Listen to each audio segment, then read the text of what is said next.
Salut à tous. Alors aujourd'hui, si on se retrouve pour une nouvelle vidéo, donc ça va être pour parler de mon bâti de scie. Donc comme je vous l'avais dit précédemment dans une de mes vidéos, il a du jeu et quand la scie fonctionne, eh ben, il avance. Donc c'est un peu emmerdant.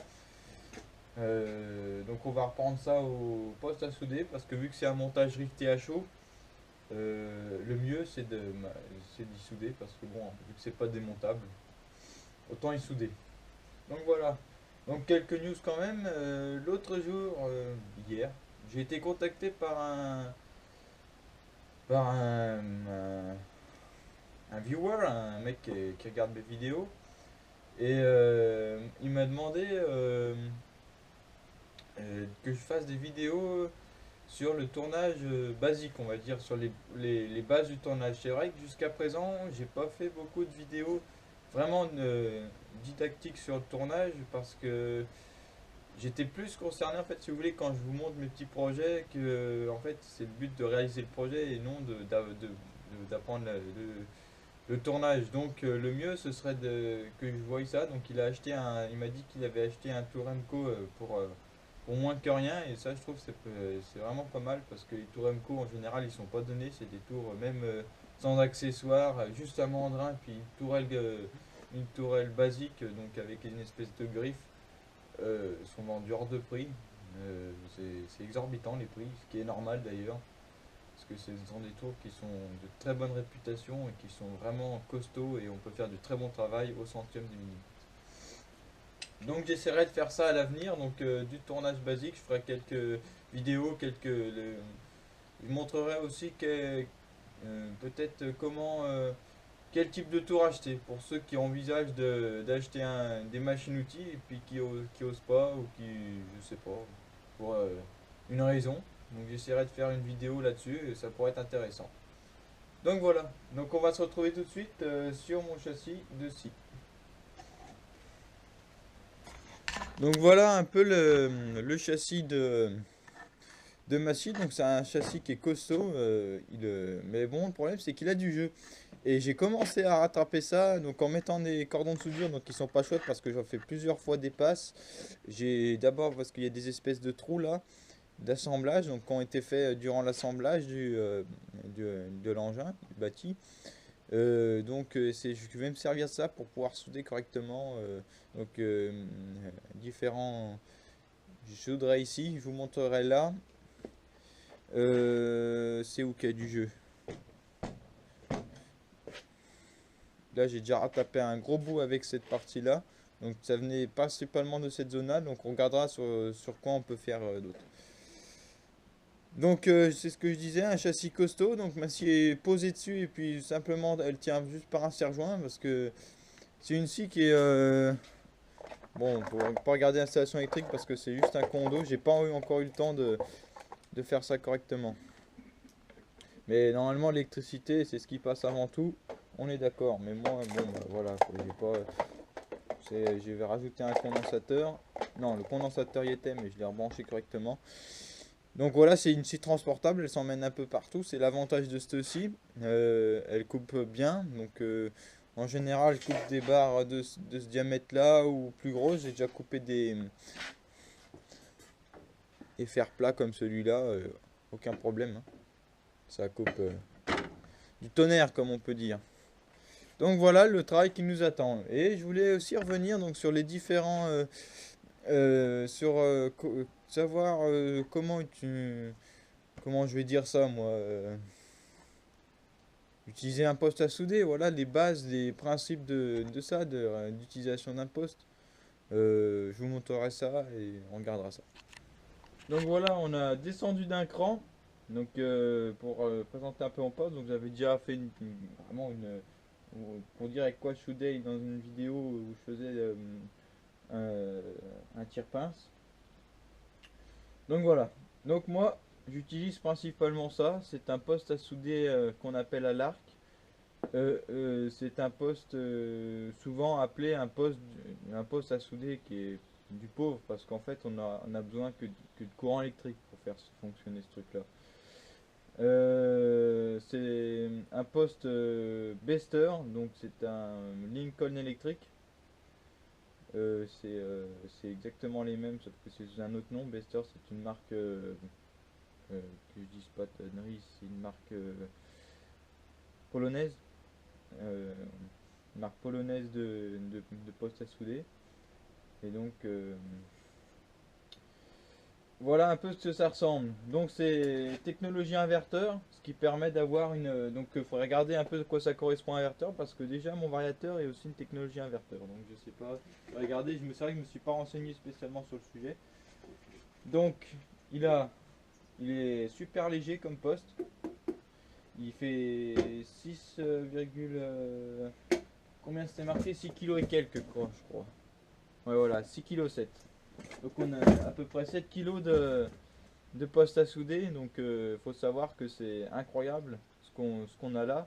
La puissance que ça a ça par rapport, j'ai des postes à souder au lycée ou même en entreprise. J'ai vu des postes à souder des postes SAF, donc certains connaîtront, qui sont aussi grosses que ma servante rouge là et qui font que de la soudure à la baguette.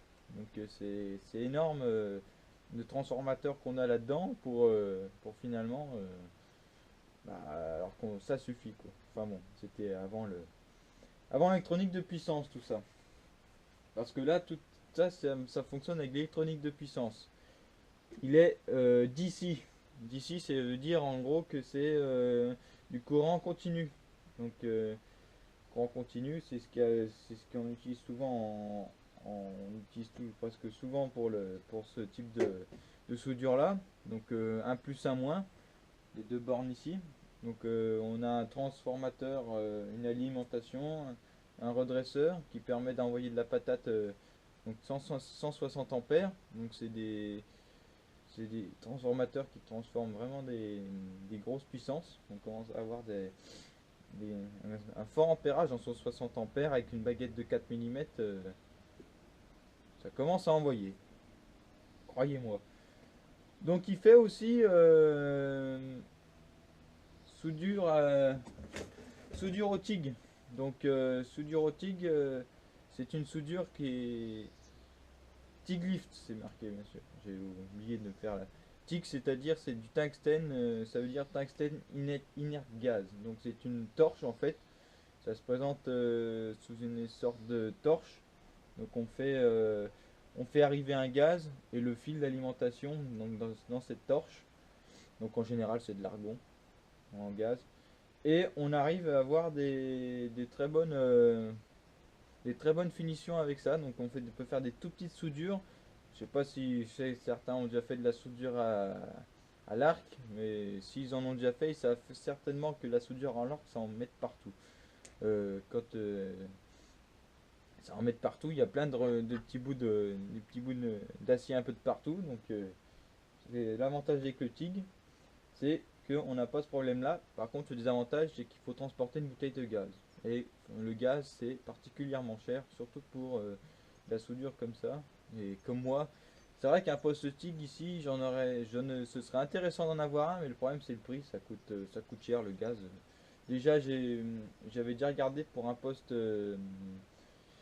semi-automatique, donc MIG. Donc l'arrivée du fil se fait automatiquement. C'est pas donné non plus. Donc voilà. Donc on a deux réglages ici à faire. Pas plus, hein, deux réglages. Donc on a un réglage ici. Je vais vous rapprocher tout ça. Vous voyez correctement un peu ce qui se passe. Prendre sur le genou. Donc on a un réglage donc TIG. Donc là on peut reconnaître le symbole de la torche TIG. Donc on se met TIG, on bascule le commutateur ici. Soudure à l'arc.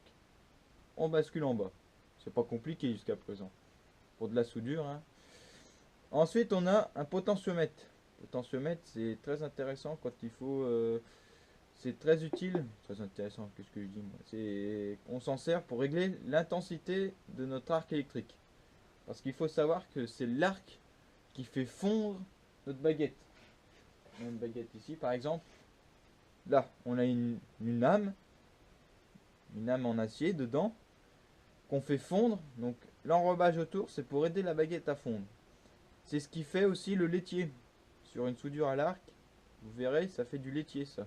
Donc qu'il faut piquer, on appelle ça. On appelle ça piquer le laitier.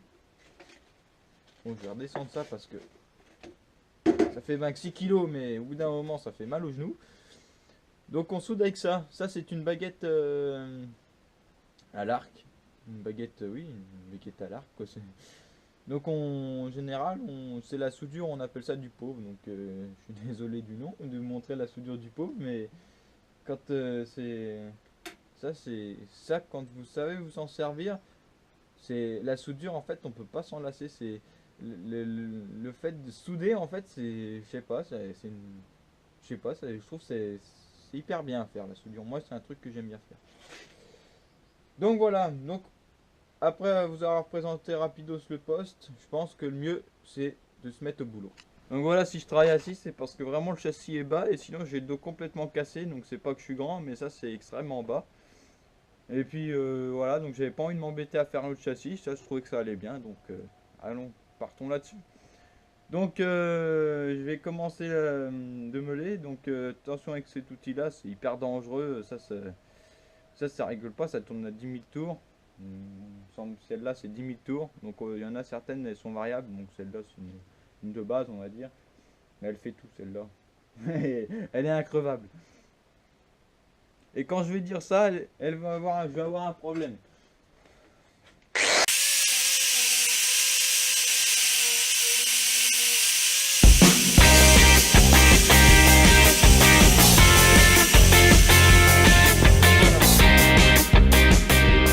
Donc on va regarder ça.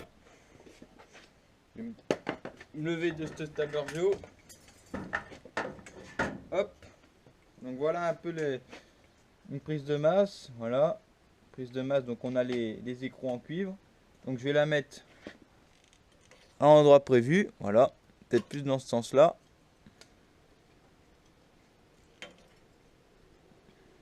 Et là, on peut appeler ça le porte-baguette ou la torche. Bon, bah surtout, moi j'ai souvent entendu que ça s'appelait on appelait ça plus une torche. Même si la torche c'est plus pour du tigre ou du mig. Donc, suivant le type de baguette, on regarde ce qu'on a à faire. Donc pour ça, on regarde notre épaisseur. Donc l'épaisseur de tôle, là il y a deux tôles, enfin de 10 et plus. Donc on va voir si ça soude.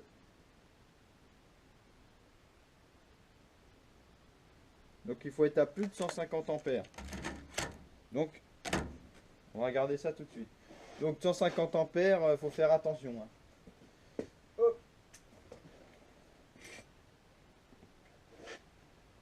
Voilà. On branche, si possible, le poste en direct parce que ça consomme de l'ampérage. C'est quelque chose qui est quand même demande quand même un peu de ressources électriques. Donc ça, on a dit la masse. Donc suivant mes baguettes, le moins se met ici. Le moins se met ici. La masse se met ici, c'est-à-dire au moins, et la torche au plus. Voilà. Donc le courant arrive par la torche et repart par la masse.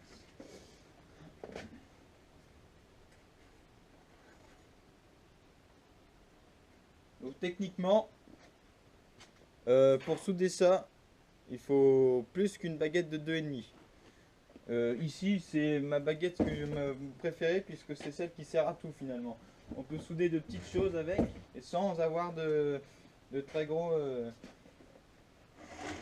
sans avoir de très grosses baguettes pour... donc ça va pas trop mal. Donc je sais pas si vous voyez sur les...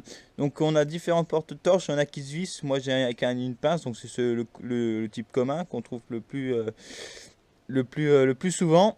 Là on a, je sais pas si vous allez le voir parce que ça sert vraiment fort. On va dire qu'il y a des marquages pour mettre correctement la baguette. Donc on peut se mettre comme ça, On peut même se mettre comme ça, donc ça, comme ça doit pas être évident parce qu'on a quand même on est quand même loin. Donc là, ce que je vais utiliser comme réglage, ça va être celui-là. Donc il faut maintenir à peu près la baguette à un angle à peu près de 70 degrés aux environs, là, pour avoir que l'arc se forme correctement et sans trop de problèmes. Donc, par contre, ce qui me surprend, c'est qu'on a besoin de 150 ampères, alors que l'autre côté, je l'avais soudé et j'étais juste à 100, 120 ampères. Quoi. J'ai pas, enfin bon, regardez ça. Donc on allume le bouton derrière. Donc je sais pas si vous allez voir les réglages. Donc là, c'est tout simple, comme je vous l'ai dit. MMA, donc en anglais, c'est, je sais plus ce que ça veut dire. Donc en général, vous trouvez souvent l'acronyme MMA pour,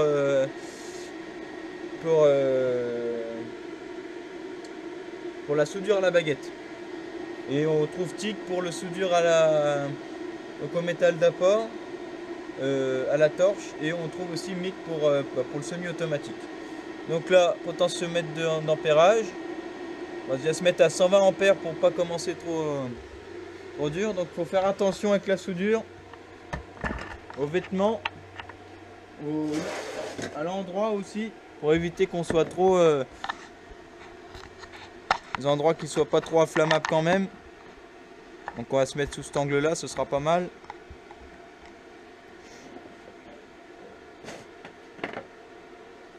Donc ne pas oublier le masque. Donc là j'ai beaucoup de fil au mètre carré, je vais déjà prendre tout ça. Voilà. Ça évitera d'avoir trop de problèmes. La clé, voilà. Donc mon masque. Donc j'approche ma baguette théoriquement parce que là je sais pas si ça va le faire correctement puisqu'on est sur une structure qui est un peu grosse et un peu rouillée. Donc je ne l'ai pas nettoyé de fond en comble, donc on va voir ce que ça donne. Donc normalement on approche la baguette, hein, je sais pas, juste à ras le profiler, à ras le faire. L'arc se crée et on peut commencer à... Et le plus dur c'est qu'il faut maintenir l'écartement. C'est ça le plus dur en fait. C'est un soudeur, c'est un métier, donc ça prend pas en 5 minutes, hein, forcément.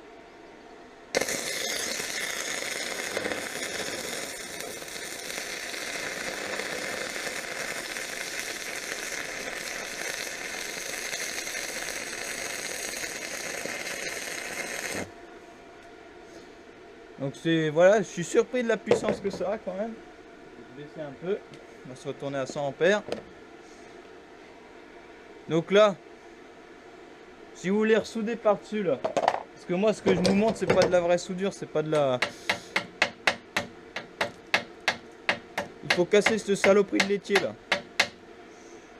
Le gratter, pour éviter parce que c'est isolant ça. La soudure passe pas après. L'arc ne passe pas, pardon. Et vous voyez, sans ça suffit pas.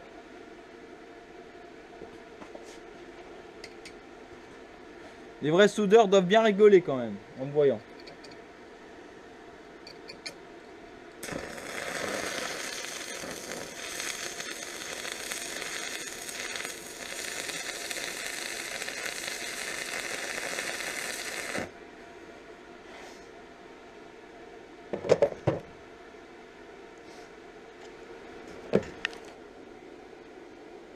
Donc maintenant je vais essayer de souder sur tout le long.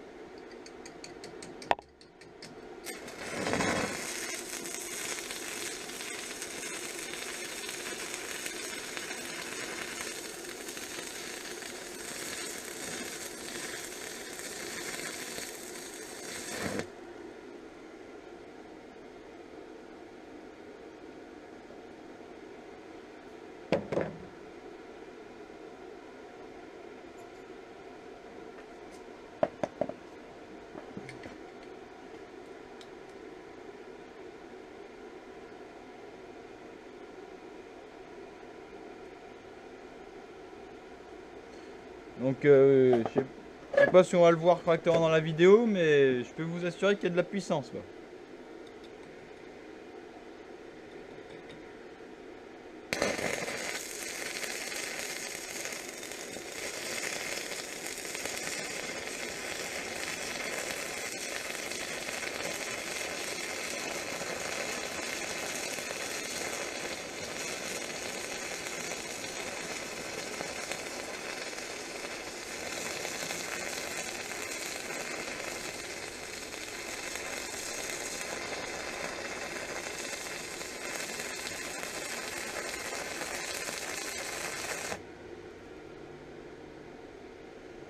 Donc lui il prend feu. Donc attention aussi avec les soudures, le problème c'est les fumées. Donc j'ai ouvert ma porte parce que les fumées de soudure sont vraiment pas bonnes à respirer. Donc quand on fait 8 heures de soudure par jour, en général on a une aspiration. Parce que sinon c'est, je vous assure que là, un petit coup de pic. Donc normalement ça se fait avec un pic soudure. Ça coûte pas cher, mais le problème c'est que j'ai jamais eu l'occasion d'en acheter un. Puis c'est vrai que j'ai jamais vraiment pensé. Donc on pique bien tout ça. Un petit coup de gratte. Bon, la soudure est pas si dégueulasse que ça. Donc là c'est hyper chaud, hein, malgré les... Donc j'en reviens, je suis assez impressionné de la puissance que ça a à ce niveau-là. Même la baguette de 2,5, je trouve que ça fait, même avec de la tôle comme ça, on arrive à avoir de résultat qui est pas si merdique que ça. Donc en général, les mecs comme moi qui font pas des cordons parfaits, ils aiment bien mettre un petit peu de disqueuse après pour cacher un peu le travail, on va dire. Non, je rigole. Mais on aime bien quand même que ce soit propre, parce que là, c'est pas forcément spécialement propre. Donc allez, on va continuer à en remettre un petit coup là. On va voir ce que ça donne. Donc là, c'est pas évident, j'ai la caméra qui est juste là. Le problème, c'est que je savais jamais où la mettre, cette caméra. Pourtant, j'ai un pied magnétique, du fer, on en a un autre partout, mais moi, j'en ai jamais au bon endroit. Donc voilà. Hop, ça de la main droite, ça ira mieux. On essaye, toujours on pointe.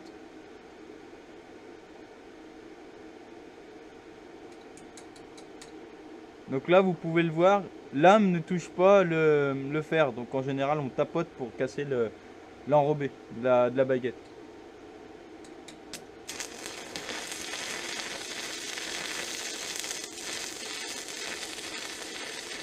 Donc un mouvement d'avance lent et régulier, qui n'est pas toujours simple à faire. Surtout comme si vous êtes comme moi. C'est le problème des baguettes 2,5 sur de la tôle comme ça.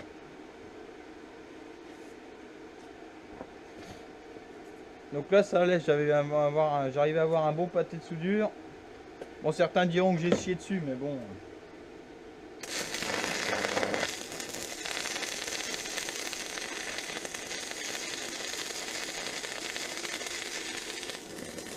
Je vais essayer de vous montrer.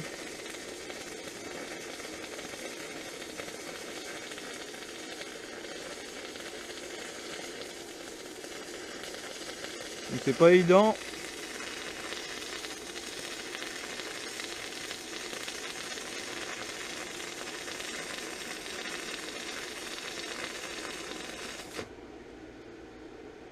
Donc ça commence à chauffer les doigts quand même, hein, quand on s'en rapproche.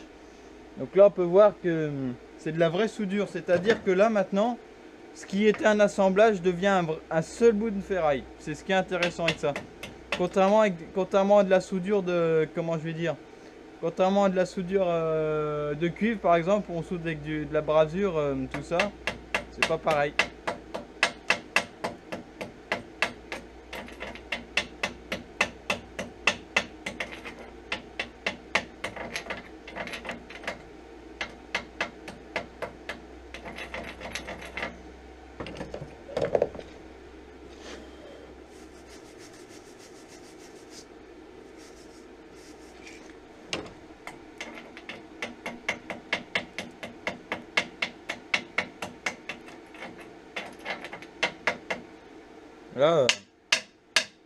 Là c'est costaud là. J'ai plus le même tremblement que j'avais quand les rivets avaient commencé à prendre du jeu.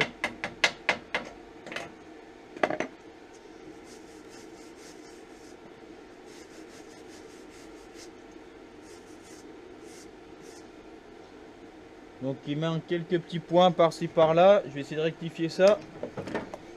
Donc c'est pas évident de vous montrer correctement parce qu'en fait si vous voulez, là où je suis installé, j'arrive pas à faire des bons...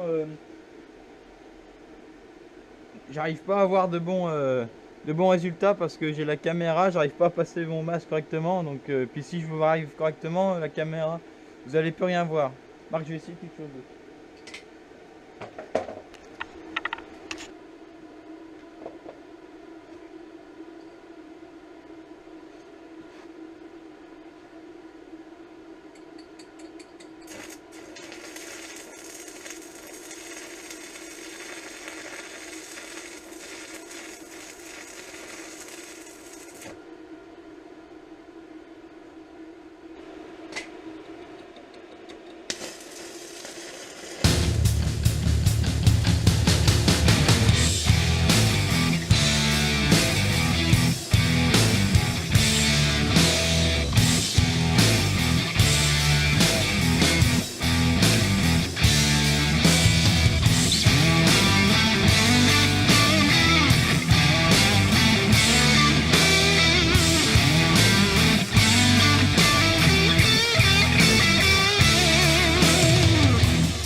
Ah, ce que j'aime bien avec ces baguettes, c'est que le litchi il se casse facilement.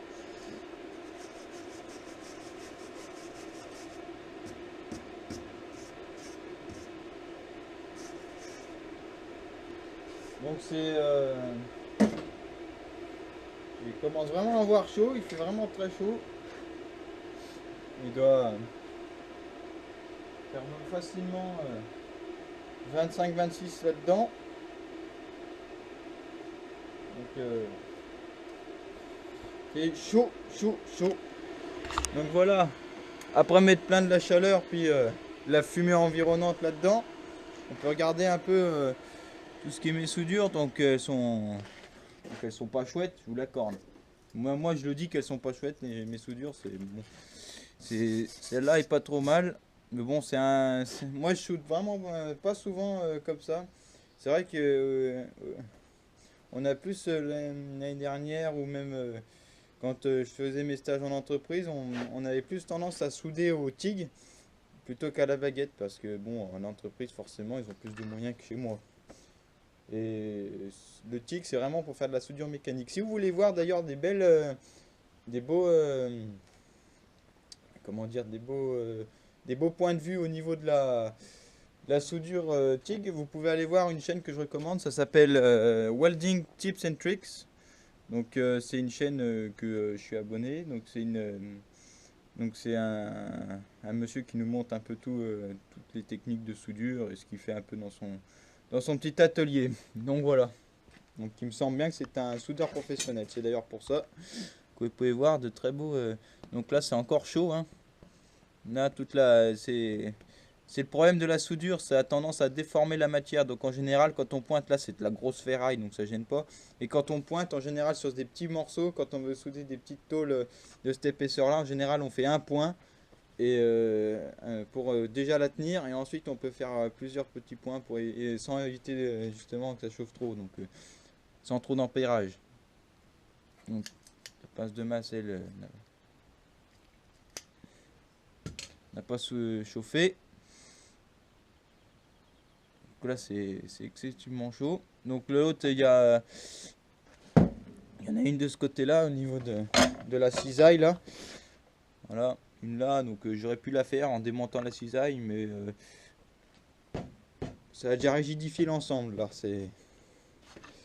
Puis à la limite, ce que je pourrais faire aussi, c'est le mettre sur quatre pieds, sur une espèce de... J'ai une espèce de... Voilà, une matière comme ça, je peux essayer de le faire. Et bon, le problème de ma scie, c'est qu'elle tourne trop vite, donc c'est pour ça que... On peut arriver à voir tout le bâti se déplacer, donc c'est assez emmerdant, on va dire. Donc voilà, cette vidéo se termine. Donc j'espère que ça vous aura plu, parce que c'était le but. Nouvelle vidéo sûrement très prochainement, hein, peut-être la semaine prochaine, je sais pas. Je vais voir quand j'aurai le temps. Donc toujours un plaisir de faire des vidéos pour vous les faire partager.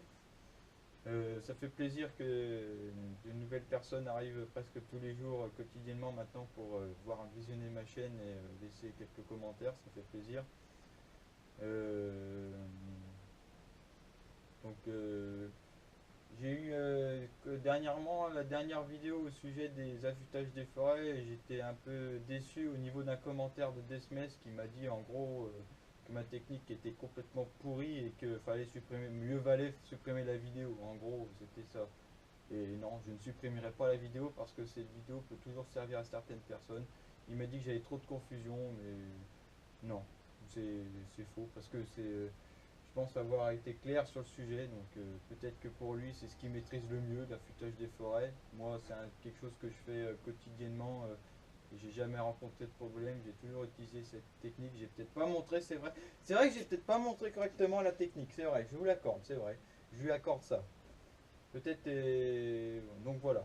Peut-être que je lui accorde ça parce que bon, comment j'étais placé avec mes tours à meuler, j'ai essayé de mettre la plaque anti-vibration dessous, mais il avait tendance à se sauver. Donc voilà, donc c'était pas forcément évident. Donc j'ai essayé de montrer au mieux que je pouvais. Puis en plus, lundi, on n'y voyait pas grand chose parce que le temps était pas beau, il faisait pas beau lundi. Donc là, ça va se remettre à la pluie. Enfin bref, donc j'étais plus ou moins déçu à ce niveau de ce commentaire-là. Donc surtout du fait qu'il m'a dit retourne faire tes devoirs. C'était pas, je trouvais ça pas mal placé. Oui et non, parce que il n'y a pas à dire ça finalement. J'essaye de faire des vidéos. Et lui dit toujours qu'on n'a pas assez de vidéos francophones à ce sujet-là. J'essaye d'en faire, donc puis ça va pas. Je ne supprimerai pas cette vidéo. Désolé pour toi, Desmes. Voilà. Ce que dit est dit. Je préférais lui dire en face. Donc revenons-en à notre soudure, au lieu de faire parler les petits mouchoirs, comme on dit. Donc ce job est fini. Donc j'espère vous avoir un peu éclairci sur le sujet. Donc n'hésitez pas à vous abonner à la chaîne. Là, je remets ça correctement. N'hésitez pas à vous abonner à la chaîne. Et puis à la prochaine pour une nouvelle vidéo. Donc ce que je ferai, ce serait une vidéo un peu plus didactique sur le tournage. Voir comment ça se présente. Je ferai un petit plan de pièces. Ça va être, je pense, à mon avis, le marteau pique soudure qui sera un bon sujet de trempe, de forge, tout ça. Ça pourrait être un bon sujet pour ça. Donc on verra pour ça. Donc voilà, en attendant, moi je vous dis à la prochaine et bon copeau.